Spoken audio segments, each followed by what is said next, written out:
ಓಂ ನಿಶುಸೀದ ಗಣಪತೆ ಗಣೇಶುತ್ವಾ ಮಾಹುರ್ವಿಪ್ರಥಮಂಗವೀನಾಂ ನರುತೆ ತ್ವತ್ಕ್ರಿಯತೆ ಕಿಂಚನಾರೇ ಮಹಾಮರ್ಕಂ ಮಘವಂ ಚಿತ್ರಮರ್ಚ. ಶ್ರೀ ಗುರುಭ್ಯೋ ನಮಃ. ಹರಿ ಓಂ. ಆತ್ಮೀಯ ಪ್ರಿಯ ಪ್ರೇಕ್ಷಕ ಮಿತ್ರರೇ, ನಿಮ್ಮೆಲ್ಲರ ಜೀವನ ಕ್ಷೇಮದಾಯಕ, ಲಾಭದಾಯಕ, ತೃಪ್ತಿದಾಯಕವಾಗಿರಲಿ ಅಂತ ನನ್ನ ಆರಾಧ್ಯ ದೇವಿ ಹೊರನಾಡು ಅನ್ನಪೂರ್ಣೇಶ್ವರಿಯ ಪಾದಗಳಿಗೆ ನಮಸ್ಕರಿಸ್ತಾ, ಪ್ರಿಯ ಪ್ರೇಕ್ಷಕ ಮಿತ್ರರೇ, ರೋಡ್ ಕುತ್ತು ಅಥವಾ ರೋಡ್ ಹಿಟ್ ಅಂತ ಇಂಗ್ಲೀಷಲ್ಲಿ ಕರಿತೀವಿ, ಅಥವಾ ಮೂರು ದಾರಿಯ ಭಾಗ. ಮೂರು ದಾರಿಯಲ್ಲಿ ಸಂಪೂರ್ಣವಾಗಿ ರೋಡಿನ ನೇರವಾಗಿರ್ತಕ್ಕಂಥ ಮನೆಗಳಿಗೆ ಯಾವ ರೀತಿಯಾದ ಸಮಸ್ಯೆಗಳು ಬರುತ್ತೆ? ನಿಮ್ಮ ಸೈಟ್ ರೋಡ್ ಹಿಟ್ಟಲ್ಲಿದೆಯಾ? ನಿಮ್ಮ ಮನೆ ರೋಡ್ ಹಿಟ್ಟಲ್ಲಿದೆಯಾ? ಹಾಗಾದರೆ ಚೆನ್ನಾಗಿ ಜ್ಞಾಪಕ ಇಟ್ಕೊಳ್ಳಿ, ಅದನ್ನು ಸರಿಯಾಗಿ ತಿಳ್ಕೋಬೇಕು, ಇಲ್ಲಾಂದರೆ ಮನೆಯಲ್ಲಿ ಸರ್ವನಾಶ ಆಗುತ್ತೆ. ಹೇಗೆ ಅಂತ ಹೇಳ್ತೀನಿ, ನಾನು ಒಂದೊಂದಾಗಿ ಹೇಳ್ಕೊಂಡು ಹೋಗ್ತೀನಿ. ನಿಮಗೇನಾದರೂ ರೋಡ್ ಕುತ್ತು ಇರುವಂಥ ಸೈಟ್ ಇತ್ತಾ? ಖಂಡಿತವಾಗ್ಲೂ ಮನೆ ಕಟ್ಟಬೇಡಿ, ಖಂಡಿತವಾಗ್ಲೂ ಮನೆ ಕಟ್ಟಬೇಡಿ. ಕಮರ್ಷಿಯಲ್ ಸ್ಪೇಸ್ ಆಗಿ ಯೂಸ್ ಮಾಡಿ. ಅದಿದ್ದರೆ ಕಮರ್ಷಿಯಲ್ ಬಿಲ್ಡಿಂಗ್ ಕಟ್ಟಿಬೇಕಾದ್ರೆ, ಅಥವಾ ನೀವು ಅದನ್ನು ಏನಾದರೂ ಸಂಪಾದನೆ ಆಗೋ ರೀತಿಯಲ್ಲಿ ಕನ್ವರ್ಟ್ ಮಾಡಿಬಿಟ್ರೆ, ನೀವು ಯಾವ ಕಾರಣಕ್ಕೂ ಆ ಮನೆಯಲ್ಲಿ, ಆ ಸೈಟಲ್ಲಿ ಮನೆ ಕಟ್ಟಿ ವಾಸ ಮಾಡಬೇಡಿ. ಅಕಸ್ಮಾತ್ ರೋಡ್ ಇಟ್ಟಿದ್ದು ಮನೆಯೇ ನೀವು ಕೊಂಡ್ಕೊಂಡ್ಬಿಟ್ಟಿದ್ರೆ, ಆ ಮನೆಗೆ ಹೋಗಬೇಕಾದ್ರೆ ಒಳ್ಳೆ ಜ್ಯೋತಿಷ್ಯರನ್ನು ಭೇಟಿ ಮಾಡಿ, ವಾಸ್ತು ತಜ್ಞರನ್ನು ಭೇಟಿ ಮಾಡಿ ಕರ್ಕೊಂಡು ಹೋಗಿ ಜಾಗ ತೋರಿಸಿ. ಈಗ ಆ ರೋಡ್ ಹಿಟ್ಟು ಎಷ್ಟು ಅಡಿ ಹೊಡಿತಾ ಇದೆ, ಎಷ್ಟು ಇಂಚುಗಳು ಹೊಡಿತಾ ಇದೆ, ಆ ರೋಡ್ ಹಿಟ್ಟಿಗೆ ಆಪೋಸಿಟಾಗಿ ಏನೇನಿದೆ, ಒಂದು ಫುಟ್ಪಾತ್ ಇದೆಯಾ, ಒಂದು ಮರ ಇದೆಯಾ? ಆಮೇಲೆ ಇದಕ್ಕೆ ಪರಿಹಾರಗಳು ಲಾಸ್ಟಲ್ಲಿ ಹೇಳ್ತೀನಿ ನಾನು. ಎಲ್ಲದಕ್ಕೂ ಪರಿಹಾರ ಇಲ್ಲ. ಎಷ್ಟೋ ಜನ ಗಣಪತಿ ಇಡ್ತಾರೆ. ಏನು ಗಣಪತಿಯನ್ನು ನಿಮ್ಮ ಮನೆ ಸೆಕ್ಯೂರಿಟಿ ಆಫೀಸರಾ? ಖಂಡಿತ ಅಲ್ಲ. Security officer ಅನ್ಕೋಬೇಡಿ ಗಣಪತಿನ. ಭೂತರಾಜನ ಇಡುವಂಥ ಪದ್ಧತಿ ಇದೆ, ಅದು ಪರಿಹಾರದಲ್ಲಿ ನಾನು ಹೇಳ್ತೀನಿ. ಯಾವ ಮೂಲೆ ನಿಮಗೆ ರೋಡ್ ಹಿಟ್ ಆಗಿದೆ, ಎಕ್ಸಾಂಪಲ್ ನಿಮಗೇನಾದರೂ ದೇವ ಮೂಲೆಗೆ ರೋಡ್ ಹಿಟ್ ಆಗಿದೆಯಾ? ದೇವ ಮೂಲೆಯಲ್ಲೂ ಎರಡು ದಾರಿ, ಒಂದು ಪೂರ್ವದ ದೇವ ಮೂಲೆ, ಇನ್ನೊಂದು ಉತ್ತರದ ದೇವ ಮೂಲೆ. ಯಾವ ದೇವರ ಮೂಲೆಗೆ ನಿಮಗೆ ಹಿಟ್ಟಾಗಿದೆ, ಒಂದು ಹಂತಕ್ಕೆ ದೇವ್ರ ಮೂಲೆ ಹಿಟ್ಟಾದರೆ ಒಳ್ಳೆಯದು ಅಂತಾರೆ ಶಾಸ್ತ್ರಜ್ಞರು. ಗ್ರಂಥನೂ ಹೇಳುತ್ತೆ, ದೇವ ಮೂಲೆ ಹಿಟ್ಟಾದರೆ, ಕುತ್ತು ಬಂದರೆ ಒಳ್ಳೆಯದು ಅಂತಾರೆ. ಅದನ್ನು ಎಷ್ಟು ಡಿಗ್ರಿಗೆ ಕ್ರಾಸ್ ಆಗಿದೆ ಅಂತ ನೋಡಿ ಡಿಸೈಡ್ ಮಾಡಬೇಕು ಕಾಂಪಾಸಲ್ಲಿ.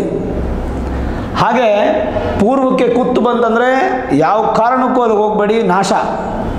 ಆಗ್ನೇಯಕ್ಕೆ ಕುತ್ತು ಬಂತಂದರೆ ರೋಗ, ಮನೆ ಯಜಮಾನಿಗೆ ಭಾಳಷ್ಟು ರೋಗ ಜಾಸ್ತಿ ಇರುತ್ತೆ, ಮನೇಲಿ ಅಡುಗೆನೇ ಮಾಡಲ್ಲ.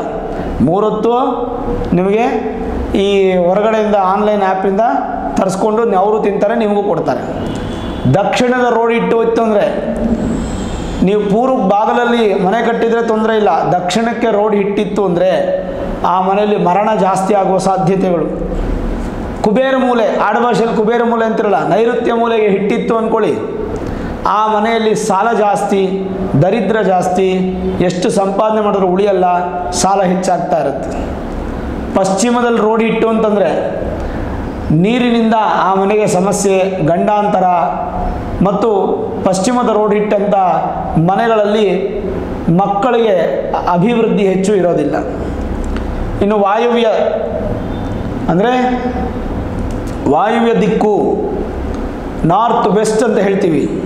ಆ ನಾರ್ತ್ ವೆಸ್ಟಲ್ಲಿ ಏನಾದರೂ ರೋಡ್ ಹಿಟ್ಟಿತ್ತು ಅಂತಂದರೆ ಆ ಮನೆಯಲ್ಲಿ ಧನಧಾನ್ಯ ತುಂಬ ಕಮ್ಮಿ ಆಗುತ್ತೆ, ದರಿದ್ರತನ ಹೆಚ್ಚಾಗುತ್ತೆ.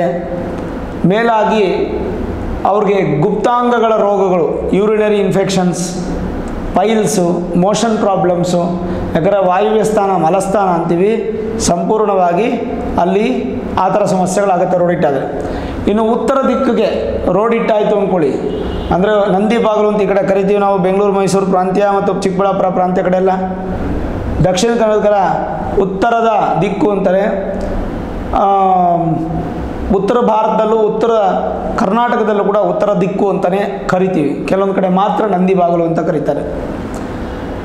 ಈ ಉತ್ತರ ದಿಕ್ಕಿಗೆ ಏನಾದರೂ ರೋಡ್ ಹಿಟ್ಟಿತ್ತು ಅಂತಂದರೆ ಖಂಡಿತವಾಗಲೂ ದ್ರವ್ಯ ನಷ್ಟ, ಮನೆಯಲ್ಲಿ ಕೆಲವರು ಕೆಟ್ಟೋಗುವಂಥ ಸಾಧ್ಯತೆಗಳಿರುತ್ತೆ. ಹಾಗಾಗಿ ಉತ್ತರದ ಒಂದು ರೋಡ್ ಹಿಟ್ಟು ಒಳ್ಳೆಯದಲ್ಲ. ಇನ್ನು ದೇವಮೂಲೆದು ಹೇಳಿದೆ, ಕೆಲವೊಂದು ಗ್ರಂಥಗಳಲ್ಲಿ ದೇವಮೂಲೆ ಹಿಟ್ಟು ಒಳ್ಳೆಯದಿದೆ, ಆದರೆ ಎಷ್ಟು ಡಿಗ್ರಿಗೆ ಈಸ್ಟ್ ಕ್ರಾಸ್ ಆಗಿದೆ, ಎಷ್ಟು ಡಿಗ್ರಿಗೆ ನಾರ್ತ್ ಬೆಳೆದಿದೆ, ದೇವಮೂಲೆ ಎಷ್ಟು ಡಿಗ್ರಿಲಿ ಸ್ಥಿರವಾಗಿ ನಿಂತಿದೆ ಅನ್ನೋದನ್ನು ಒಳ್ಳೆ ವಾಸ್ತುತಜ್ಞರನ್ನು ಕರ್ಕೊಂಡು ಹೋಗಿ ಮನೆಗೆ ತೋರಿಸಿ ಡಿಸೈಡ್ ಮಾಡಬೇಕು. ಸರಿ, ಅಕಸ್ಮಾತ್ ರೋಡ್ ಹಿಟ್ಟಿದೆ, ಮನೆ ಕಟ್ಬಿಟ್ಟಿದೆ, ಈ ಮನೇಲೇ ಇರಬೇಕು, ಇದು ನಮ್ಮ ತಂದೆಯವರ ಕೊಟ್ಟಿದ್ದ ಆಶೀರ್ವಾದ, ನನ್ನ ತಾಯಿ ಕೊಟ್ಟ ಆಶೀರ್ವಾದ, ನನ್ನ ಗಂಡ ಕೊಟ್ಟಿರೋದು, ನನ್ನ ಹೆಂಡತಿ ಕೊಟ್ಟಿರೋದು, ಈ ಥರದ್ದು ಏನೋ ಸೆಂಟಿಮೆಂಟ್ಸ್ ಈ ಥರ ಇತ್ತು ಅಂದರೆ ಎಷ್ಟು ಅಡಿಗೆ ನಿಮಗೇನಾದರೂ ರೋಡ್ ಹಿಟ್ಟು ಇದೆಯೋ ಆ ರೋಡ್ ಹಿಟ್ಟಿಗೆ ತಕ್ಕಂತೆ ಹೈಟಲ್ಲಿ ಗಣಪತಿಯನ್ನು ಇಡುವಂಥದ್ದು. ಅಂದರೆ ನಿಮ್ಮ ಮನೆ ಕೆಳಗಡೆ ಅಲ್ಲ, ಈ ಹೆಸರಾಕ್ಸ್ತಿರಲ್ಲ ನಿಲಯ ಅಂತ, ಅಲ್ಲಲ್ಲ, ಹೈಟಲ್ಲಿ ತುಂಬ ಮೇಲ್ಗಡೆ ಆ ರೋಡ್ ಹಿಟ್ಟಿಗೆ ಆಪೋಸಿಟ್ಟು ಗಣಪತಿ ಇಡುವಂಥದ್ದು. ಗಣಪತಿನಿಟ್ಟು ರೌಂಡ್ ಆಗಿರುವಂಥ ಒಂದು ಮಿರರನ್ನು ಗಣಪತಿ ಕೆಳಗಡೆ, ಅದ್ರ ಕೆಳಗಡೆ ಒಂದು ಭೂತರಾಜನ ಕೆಳಗಡೆ ಒಂದು ರೌಂಡ್ ಮಿರರ್, ಇಷ್ಟನ್ನು ಕೂಡ ನೀವು ಹಾಕಲೇಬೇಕಾಗುತ್ತೆ. ಒಳ್ಳೆ ಜ್ಯೋತಿಷ್ಯರನ್ನ ಯಾರನ್ನಾದ್ರೂ ಕರ್ಕೊಂಡೋಗಿ ಕವಡೆ ಹಾಕಿಸಿ, ಭೂಮಿ ಬಲ ಇದೆಯಾ, ಮನೇಲಿ ಬಲ ಇದೆಯಾ ಅಂತ ಚೆಕ್ ಮಾಡಿಸಿ. ರೋಡ್ ಹಿಟ್ಟು ಇದ್ದು ಭೂಮಿ ಬಲ ಮನೆ ಬಲ ಇದ್ದರೆ ಜೀವನ ಮಾಡ್ಕೊಂಡೋಗಿ ತೊಂದರೆ ಇಲ್ಲ.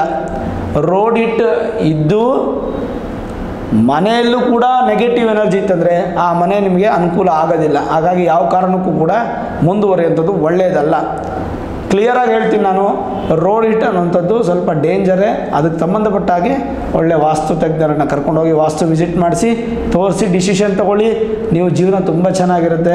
ಪರಿಹಾರ ಅನ್ನುವಂಥದ್ದು ಏನೂ ಅಲ್ಲ, ಈ ಒಂದು ಭೂತರಾಜನ ಫೋಟೋನ ಒಂದು ಹಾಕುವಂಥದ್ದು, ಆಮೇಲೆ ಗಣಪತಿನ ಹೈಟಲ್ಲಿ ಹಾಕುವಂಥದ್ದು, ರೌಂಡ್ ಮಿರರನ್ನು ಆ ಒಂದು ರೋಡ್ಗೆ ತಕ್ಕಂತೆ ಕಾಣುವ ರೀತಿಯಾಗಿ, ಎಲ್ಲರೂ ಹೋಗಿ ರೋಡಲ್ಲಿ ನಿಂತ್ಕೋಬೇಕು, ಆ ರೋಡಲ್ಲಿ ನಿಂತ್ಕೊಂಡ್ರೆ ಆ ಒಂದು ಮಿರರ್ ಕಾಣುವ ರೀತಿಯಾಗಿ ಇಟ್ಟರೆ ಖಂಡಿತವಾಗಲೂ ಆ ದೃಷ್ಟಿ ಅನ್ನೋದು ಆಪೋಸಿಟ್ ಆಗಿ ಉಲ್ಟಾ ಹೊಡೆಯುತ್ತೆ. ಅದರಿಂದ ನಿಮ್ಮ ಮನೆಗೇನು ಡ್ಯಾಮೇಜ್ ಆಗೋದಿಲ್ಲ, ಮನೆಯೂ ಸುರಕ್ಷಿತವಾಗಿರುತ್ತೆ, ಮನೇಲಿರೋ ಮಂದಿ ನೀವು ಸುರಕ್ಷಿತವಾಗಿರ್ತೀರ, ನಿಮ್ಮ ಶರೀರನೂ ಸುರಕ್ಷಿತವಾಗಿರುತ್ತೆ. ಒಟ್ಟಾರೆ ಓವರಾಲ್ ನಿಮಗೆ ಸಂತೋಷವನ್ನು ಕಾಣ್ಬೋದು. ನೋಡಿದ್ರಲ್ಲ, ಈ ರೋಡ್ ಹಿಟ್ ಅನ್ನೋಂಥದ್ದು ಎಷ್ಟು ದೊಡ್ಡ ಪ್ರಭಾವ ಬೀಳುತ್ತೆ. ಇದರಿಂದ ಕೆಲವೊಬ್ಬರು ಮರಣ ಆಗಿದ್ದು ಉಂಟು. ಆಮೇಲೆ ಜೋರಾಗಿ ಗಾಡಿ ಬಂತು ಅಂದ್ಕೊಳ್ಳಿ, ಬ್ರೇಕ್ ಫೇಲ್ಯೂರ್ ಆಯ್ತು ಅಂದ್ಕೊಳ್ಳಿ, ಫಸ್ಟ್ ಬಂದು ಹಿಟ್ ಮಾಡೋದೇ ನಿಮ್ಮ ಮನೇನ. ಪ್ರಾಯಶಃ ಇದನ್ನು ತಲೆಯಲ್ಲಿಟ್ಟುಕೊಂಡೇ ನಮ್ಮ ಹಿರಿಯರು ಇದನ್ನು ಮಾಡಿದಾರೋ ಗೊತ್ತಿಲ್ಲ.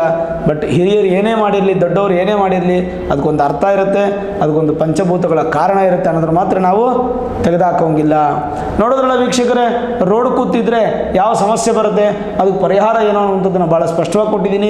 ಈ ವಿಡಿಯೋ ಇಷ್ಟ ಆಗಿದ್ರೆ ಲೈಕ್ ಮಾಡಿ, ಶೇರ್ ಮಾಡಿ, ಮುಖ್ಯವಾಗಿ ನಮ್ಮ ಚಾನಲ್ಗೆ ಸಬ್ಸ್ಕ್ರೈಬ್ ಮಾಡ್ಕೊಳ್ಳಿ, ಬೆಲ್ ಐಕಾನ್ನ ಪ್ರೆಸ್ ಮಾಡಿ. ಪ್ರತಿನಿತ್ಯ ನಾನು ಪೂಜೆ ಮಾಡುವಂತಹ ನನ್ನ ಆರಾಧ್ಯ ದೇವಿ ಹೊರನಾಡು ಅನ್ನಪೂರ್ಣೇಶ್ವರಿ ಆಶೀರ್ವಾದ ಅನುಗ್ರಹ ಸದಾಕಾಲ ಮತ್ತೊಮ್ಮೆ ನಿಮ್ಗೆ ಸಿಗಲಿ ಅಂತ ಪ್ರಾರ್ಥನೆ ಮಾಡ್ತಾ, ಸರ್ವೇ ಜನಾಃ ಸುಖಿನೋ ಭವಂತು, ಸಮಸ್ತ ಸನ್ಮಂಗಳಾನಿ ಭವಂತು.